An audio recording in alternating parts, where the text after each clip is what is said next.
Bismillahirrahmanirrahim. Assalamualaikum warahmatullahi wabarakatuh. Jumpa lagi Sobat Desa dengan saya Lijin Aulia, SSPMD Program Patriot Desa Provinsi Jawa Barat. Di acara masih podcast Ruang Riung DPM Desa Provinsi Jawa Barat. Nah, kali ini podcast Ruang Riung DPM Desa Provinsi Jawa Barat akan membahas tema yang menarik nih. Udah ada 2 orang narasumber yang keren-keren, ganteng-ganteng dari kabupaten titik-titik ya, nanti perkenalan ya. Boleh ya. Terkait dengan pemetaan desa. Jadi, dari awal Januari sampai dengan Maret ini, Sobat Desa, Patriot Desa punya salah satu tugas penting.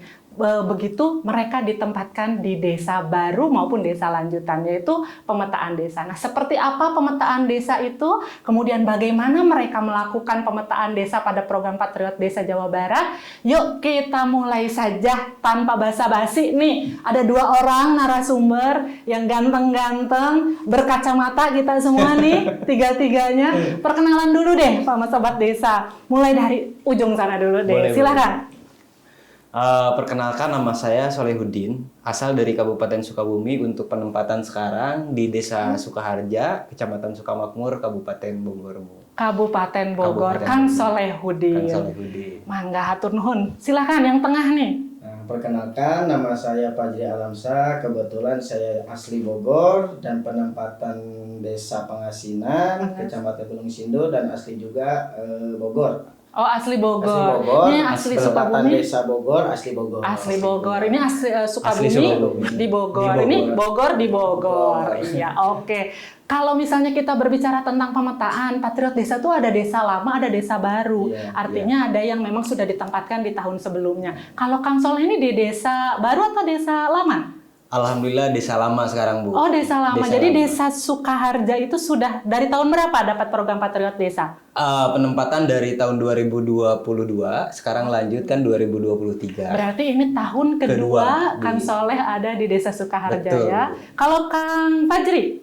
Kalau saya kebetulan ditempatkan di Desa Pangasinan itu baru tahun sekarang, Bu. Oh, tahun sekarang. Ya. Sebelumnya? Sebelumnya itu di Desa Laladon, Kecamatan Ciomas. Ciomas, ya. Oke. Kabupaten? Kabupaten Bogor juga. Kabupaten Bogor juga.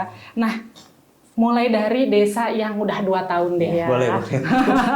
Kang Solehudin. Nih, kalau kita lihat nih ya, dulu Desa Sukaharja, begitu masuk Patriot Desa, sekarang sudah 1 tahun lebih ya, 1 tahun 3 bulan ini ya, 3 atau 4 bulan. Nah, kira-kira apa perubahan yang dilihat nih Patriot Desa bersama masyarakat di sana bergerak 1 tahun 4 bulan ini? Apa perubahan yang terjadi di sana?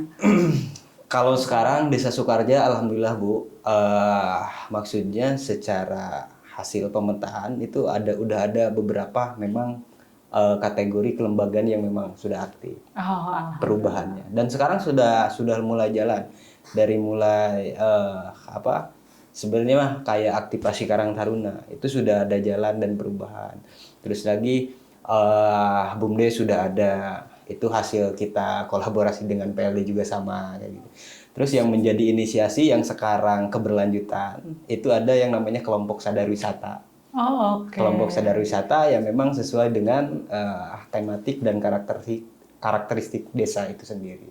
Itu wilayah Bogor Timur. Bogor Timur, tentu saja dukungan pemerintah desa terhadap program Patriot Desa di sana luar biasa ya. Oh, itu justru kalau di Desa Sukaharja itu kepala desa, terus perangkat desa, termasuk Badan Permusyawaratan Desa (BPD) itu sangat mendukung terhadap Patriot Desa. Bahkan ketika kita melakukan pemetaan, terus ketika koordinasi dengan pemerintahan desa, itu sangat mensupport dari segi waktu, dari segi pengumpulan si masyarakat, termasuk ketika ada hadirnya kelembagaan desa dari perangkat desa lah ya, itu dihadirkan kayak gitu. Artinya perubahan itu tidak mungkin terjadi kalau tidak terjadinya kerja kolektif bersama masyarakat, betul, pemerintah desa, dan tentu saja Patriot Desa itu sendiri. Serta pendamping lain tadi PLD itu ya untuk BUMDesnya. Atur nuhun. Nih Kang Soleh, ada nggak Kang Soleh impian Kang Soleh atau apa lagi nih yang kayaknya yang harus dirubah dan bisa kita tingkatkan di desa lama ini? Oh, kalau sekarang karena terfokus gini, Bu. Kalau Desa Sukaharja itu kan masuk kategori anggap potensi sumber daya alamnya itu melimpah. Nah, Oke. kalau saya sebagai patriot, bagaimana caranya bisa mendatangkan dari luar Desa Sukaharja untuk datang ke Desa Sukaharja? Kenapa seperti itu? Karena ada potensi sumber daya alam seperti halnya Curug Cibengang, Gunung Batu, terus lagi potensi-potensi yang lainnya. Kayak Desa Sukaharja Curug itu ada 3, Bu. Terus Gunung Batu, ada Kubang Herang, ada Sungai Aliran Ciomas, termasuk itu masuk dalam kategori Das Citarum. Ya. Itu salah satu potensi yang memang harus dikembangkan. Nah, alhamdulillah sekarang memang sesudah ada kelompok sadar wisata, terus beriringan dengan BUMDes.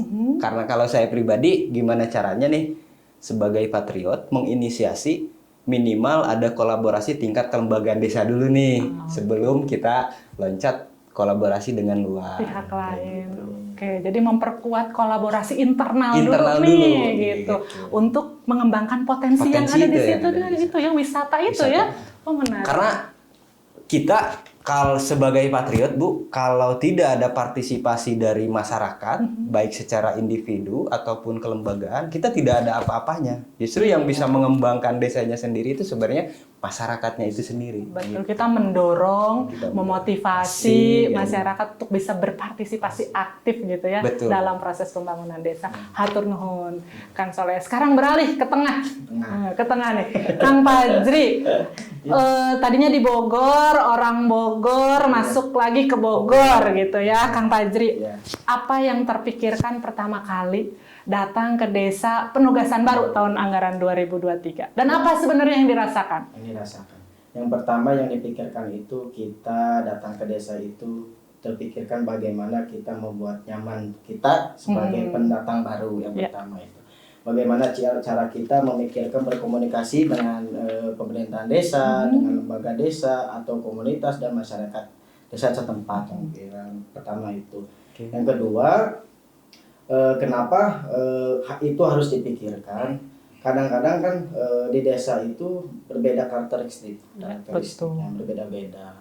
Dari kulturnya juga berbeda-beda, dari budaya dan bahasa pun berbeda. Ternyata memang di desa Pengasinan ini merupakan secara bahasa, Bu ya, secara bahasa itu sudah ke Betawi-Betawian lah. Sudah ke Betawi-Betawian. Jadi disebutnya itu Betawi orang. Iya.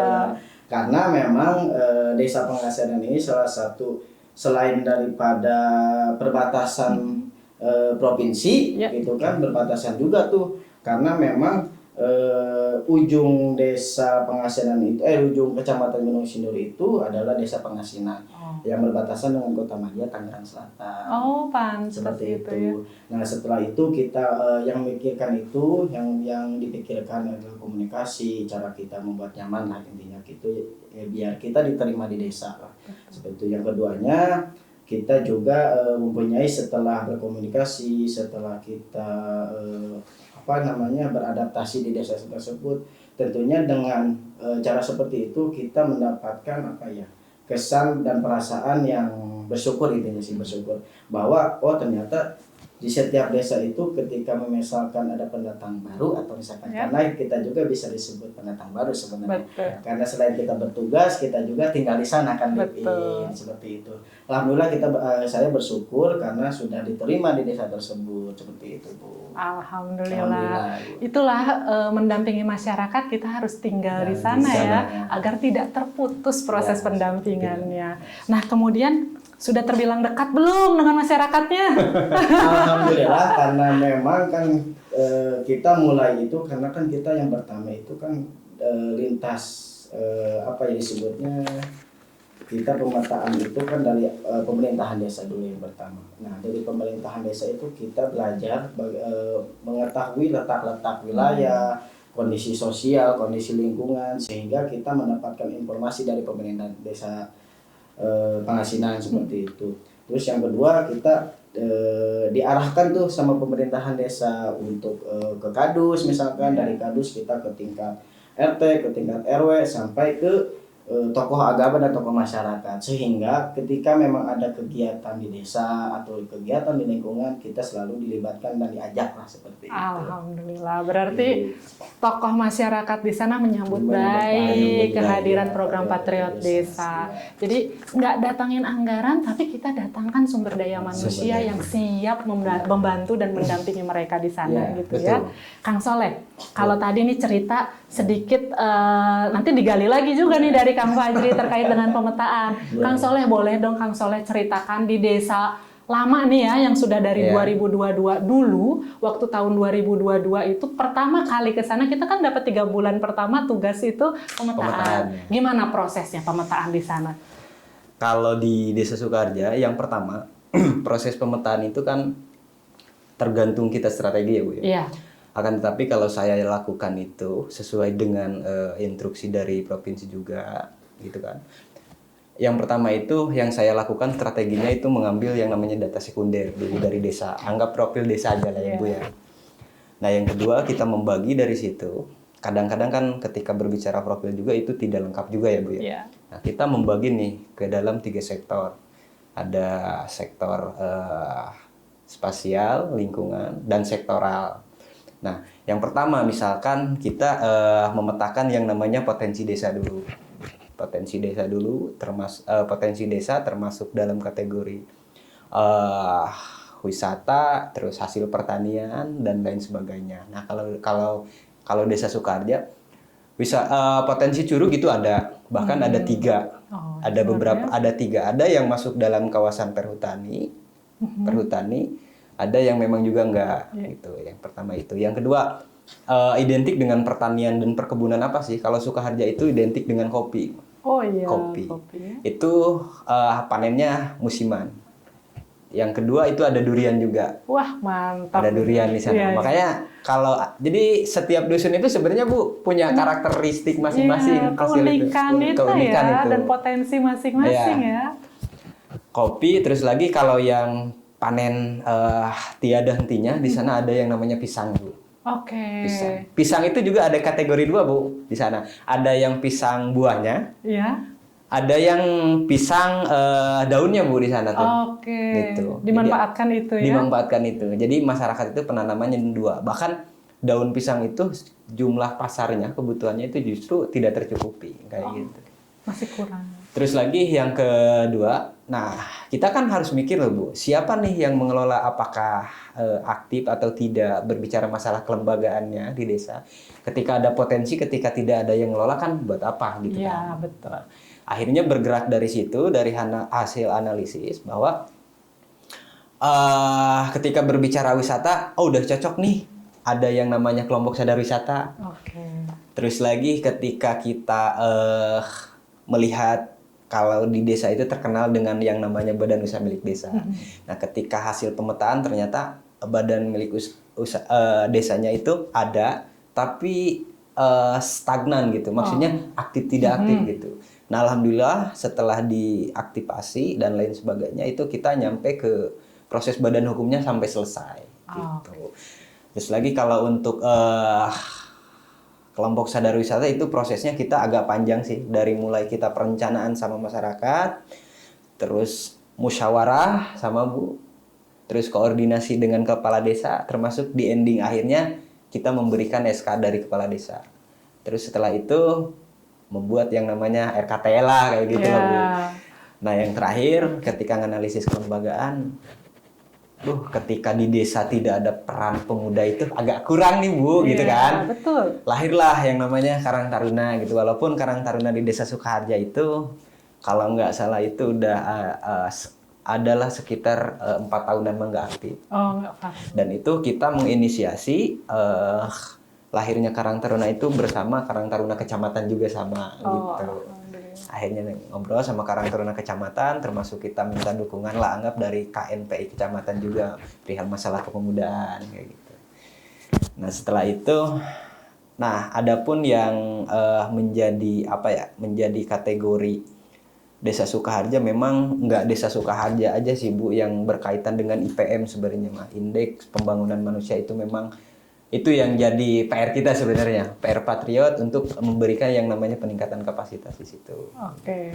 Itu paling pemetaannya ya kalau observasi dan lain sebagainya itu sebenarnya ketika kita melaksanakan pemetaan secara data, terus secara FGD dan lain sebagainya itu pasti yang namanya kita observasi di Ya, lapangan. transek Ya. begitu ya. Karena kan ketika kita pemetaan dengan jumlah keseluruhan, Bu, itu kita pasti memilah dan memilih yang namanya inisiatif sesuai dengan kira-kira yang berkelanjutan untuk Mana Desa ya? Sukaharja mana ya, gitu kan. Akhirnya udahlah, saya pribadi mencetuskan inisiasi paling besar di kelompok sadar wisata. Kelompok sadar wisata gitu. Jadi pemetaan potensi, pemetaan kira-kira apa nih kendalanya segala macam, kemudian pemetaan siapa yang mau melakukannya. Betul. Gitu ya. Itu yang dilakukan oleh Patriot Desa, Patriot Desa. Di Desa Sukaharja. Sekarang di Desa Kang Fajri. Ya, Pangasinan. Gimana Pangasinan? Kira-kira apa yang dilakukan pemetaan di sana waktu awal-awal datang Januari sampai Maret ini? Nah, jadi untuk awal-awal itu kita ya tadi yang sempat dibicarakan Bu ya, yang pertama itu kita koordinasi dengan pemerintahan desa, lalu kita berkoordinasi dengan kadus-kadus yang ada dan RT RW yang ada di Desa Pangasinan. Nah, lalu kita misalkan semacam kita berkoordinasi dengan kadus, Pak, saya mau melakukan musyawarah atau misalkan melakukan diskusi dengan Bapak Kadus dan RT setempat, misalkan contoh katakan di dusun 1. Ya. Nah, nanti dusun Pak Kadus itu mengkoordinir masyarakat atau tokoh-tokoh yang ada di sana. Kita melakukan perkumpulan semacam diskusi atau misalkan saya berkenalan di sana juga gitu kan. Dan ataupun yang misalkan ketika memang di daerah atau di dusun setempat itu tidak bisa dikunjungi. Nah, alhasil misalkan saya berkoordinasi dengan pemerintahan desa untuk berjalan misalkan berkeliling dengan Bapak misalkan dengan Bapak perencanaan lah, misalkan Bapak perencanaan di sana kita berkeliling tuh desa-desa misalkan di kadus 3 yang tidak bisa dihubungi. Nah, kita berjalan-jalan tuh dengan Bapak perencanaan. Lalu Pak, di sini ada apa sih? Pak, di sini ada permasalahan apa contohnya misalkan? Ada potensi apa? Nah, sehingga memang kenapa saya mengajak Bapak perencanaan, misalkan kasih perencanaan lah gitu, karena dia tahu betul mungkin tentang misalkan pembangunan yang ada di desa, salah satunya kan di wilayah-wilayah setempat seperti itu. Jadi ada diskusi, ada berjalan-jalan juga lah seperti itu. Transek seperti itu Transek, ya. Gitu. Ya. Dan FGD juga ya bersama dengan masyarakat desa. Dari sana tergali itu semua ya. Betul. Tergali semua. Ya karena kan memang itu tadi Bu, ada beberapa faktor juga kan, ada yang terkendala dengan waktu sehingga kita tidak bisa bertemu dengan beliau misalkan gitu, dengan Bapak Kadus atau Bapak RW-nya misalkan gitu. Nah, sehingga kita melakukan inisiatif untuk dengan Bapak perencanaan, kasih perencanaan untuk berkeliling lah di daerah tersebut. Betul, memang itu ya. Kayaknya kendala dalam proses pemetaan tuh nggak bisa sekaligus ditargetkan dalam waktu sekian hari selesai. Karena yang namanya mendampingi masyarakat mah harus ikut pola-pola kehidupan masyarakat di sana ya. Betul, Bu. Karena gini loh Bu, ketika kita melaksanakan pemetaan, kenapa sih misalkan jarak 3 bulan sebenarnya kita cukup? Karena di jarak sebenarnya ketika kita datang ke desa pun sebenarnya sudah melakukan pemetaan. Betul. Akan tetapi kan kayak 1 bulan itu baru selesai dusun 1 nih potensi permasalahan dan lain sebagainya. Iya, betul. Gitu kan. Kedua, misal ke bulan kedua ada dusun 2, dusun 3. Belum gitu. pendekatan, belum penyesuaian waktu betul. gitu ya. Itu tantangan. Pernah malam-malam? Pernah. Sering banget. Sering. Karena anak yang ngobrol yang paling enak itu malam sebenarnya. Sambil kopi, sambil apa lagi? Ya, gitu. Pisang goreng, singkong goreng. Nah, karena di Desa Pangasinan punya potensi seperti itu. Nah, itu Apalagi Sukaharja, Bu. apa? Karena mayoritas petani, Iya. itu kan pagi-pagi sampai siang nggak ada tuh. Oh iya, betul. Kita sekalinya ngobrol misalkan dari udah salat isya gitu kan sampai jam 10, jam 11. Iya. Gitu. Karena kita juga nggak bisa tuh yang namanya maksain ngeganggu masyarakat atas aktivitas. Betul. Itulah sebetulnya fungsi pendampingnya dan kenapa kita mesti live in gitu ya. Live in karena mendampingi masyarakat tuh kalau di jam-jam kerja kayaknya kita agak sulit gitu ya. Kita cari waktu-waktu kosong dari masyarakat itu sendiri. Nah, tadi kalau koordinasi ini biasanya pemetaan awal itu ke siapa saja dan melibatkan kabupaten nggak sih sebenarnya? Kalau Desa Pangasinan, kalau pertama Yang pertama itu kan pemetaan itu selain daripada kita melakukan trasek desa, Bu, kita juga melakukan pemetaan yang namanya indeks desa membangun seperti itu. Karena kan itu bagian dari untuk peningkatan strata desa. Karena kita juga yang pertama mungkin selain daripada kita melakukan pemetaan, kita juga harus menuju pencapaian lah seperti itu. Karena yang kita lakukan di pemetaan dengan melakukan DDM, dengan melihat DDM, sehingga kita tahu dan berkoordinasi dengan misalkan dengan DPMD Kabupaten Bogor. Karena DPMD Kabupaten bagian dari stakeholder pemerintahan desa seperti itu, sehingga ketika memang ada kendala di desa misalkan terkait dengan untuk meningkatkan strata desa, nah kita bisa berkoordinasi dengan DPM desa lah contohnya seperti itu, sehingga kita ketahuan misalkan dari di ruang lingkup IKS yang mempunyai apa saja sih di dalamnya gitu kan, Bu. Nah sehingga kita bisa berkoordinasi, berdiskusi apa sih Pak strateginya, misalkan karena kan DPM desa juga mempunyai apa ya yang namanya komunikasi yang intens seperti itu. Jadi yang selain daripada kita melibatkan DPR desa, pemerintahan kecamatan juga kita libatkan seperti itu, karena untuk mengetahui apa yang menjadi misalkan permasalahan yang ada di desa, selain daripada potensi ya seperti itu. Betul. Seperti itu. Selain DPMD tadi dari kecamatan juga dilibatkan dalam proses-proses pemetaan.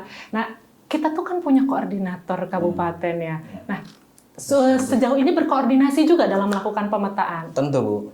Karena ketika kita melaksanakan pemetaan kan hasil koordinasi dari anggap pemerintahan desa ya. Berbicara masalah BPD, berbicara masalah Femdesnya, termasuk nyampe ke RT-nya, termasuk ke kelembagaan desanya, kita koordinasi. Yang akhirnya ya kita titik endingnya tetap kita koordinasi dengan SSPMD dulu, nanti kadang-kadang sama SSPMD juga kan ada bareng gitu kan, ada beliau juga inisiasi langsung ke DPMD gitu. Karena sebenarnya sederhana ketika SSPMD berbicara, nih desa ini sebenarnya sih masa depannya seperti apa sih gitu kan. Karena kalau berbicara desa ya setiap desa pasti berbeda, Bu. Itu yang uniknya itu. Betul. Dan SSPMD Kabupaten paling nggak bisa memberikan advice gitu ya. Apa sih kira-kira nih strateginya bareng-bareng dengan karakteristik desa yang beda-beda. Gitu. Kita panggil aja kali ya SSPMD Kabupatennya ya. Ada ya, Bu ya? Ada. Harusnya ada. Atau kita kering-kering langsung hadir gitu ya di sini ya. Simsalabim langsung hadir gitu ya.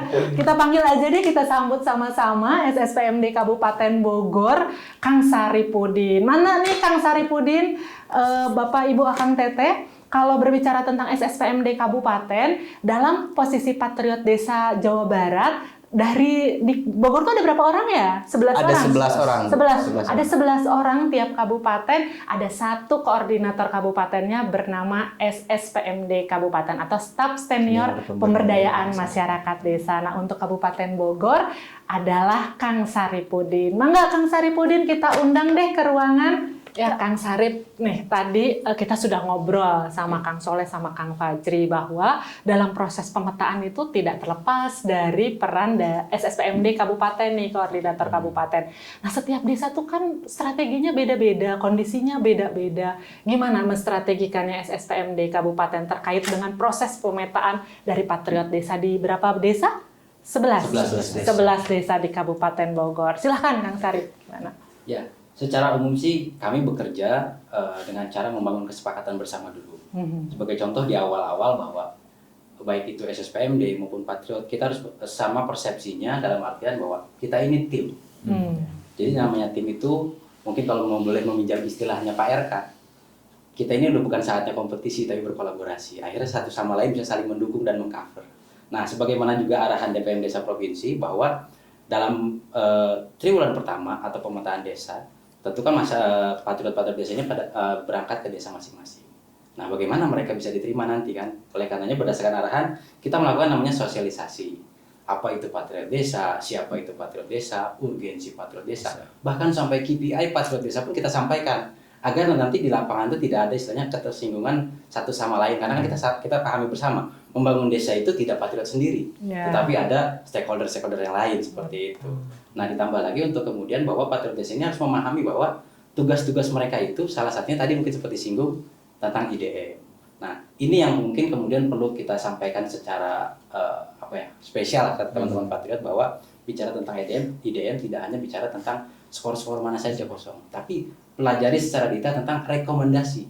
Jadi kita bicara tentang inisiatif, mereka tidak hanya membentuk inisiatif, tapi bagaimana berpikir inisiatif ini bisa mengejawantahkan terkait dengan rekomendasi inisiatif yang disampaikan atau diarahkan oleh DPMD. Nah, dalam hal selanjutnya tentu ada internalisasi. Nah, internalisasi ini yang mungkin kalau DPM Desa tentang patriot desa itu konsepnya adalah live in. Nah, ini yang kemudian saya mencoba mengarahkan kepada teman-teman sebelum melakukan pemetaan dalam hal potensi desa atau tantangan segala macamnya.